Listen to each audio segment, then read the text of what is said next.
एक गांव था, नाम था ढोलकपुर। बड़ा ही शांत और सुंदर गांव था। लोग हमेशा खुशी से झूमते थे क्योंकि उस गांव में रहता था महाराज रायस्टार, जो अपने गांव के लिए एक शेर था जो कभी अपने लोगों के साथ गलत होने नहीं देता था। लेकिन उस गांव में छुपा था एक डरावना राज, एक राज जो सबके दिल में था पर जुबान पे नहीं।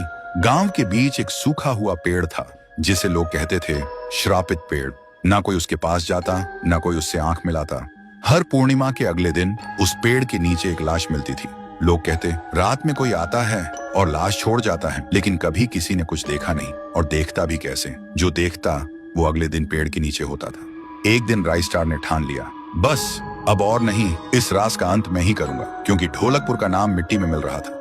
फिर एक पूर्णिमा की रात रायस्टार चुपके से जाकर पेड़ के पास बैठ गया। रात के 2 बजे एक आवाज आई, थुंग थुंग थुंग थुंग थुंग थुंग थुंग थुंग थुंग सहूर।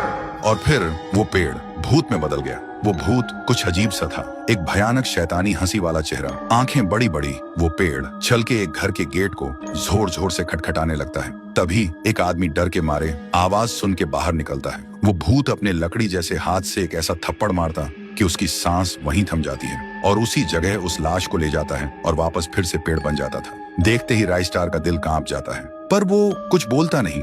सुबह लोग भीड़ में जमा हुए और रायस्टार ने पहली बार उस पेड़ से बात करने की कोशिश की। पेड़ के अंदर से एक आवाज निकली, क्या तुम सब भूल गए मुझे? रायस्टार बोलता है, तू कौन है?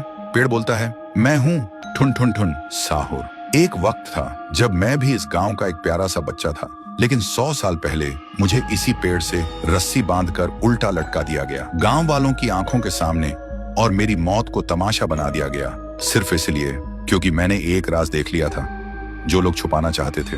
और उसी पल से मेरी रूह इस पेड़ से जुड़ गई।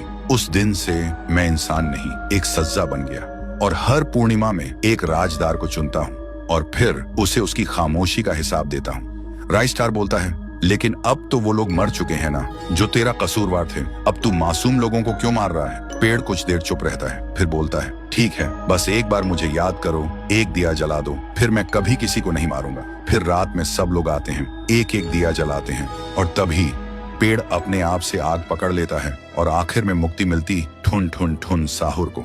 उस दिन के बाद गांव में कभी कोई लाश नहीं मिली। हर पूर्णिमा में लोग एक दिया जलाकर उसकी यादों को जिंदा रखते हैं, क्योंकि अगर भूल गए तो सपने में एक आवाज सुनाई देती थी, थुंग थुंग थुंग थुंग थुंग थुंग थुंग थुंग थुंग सहूर।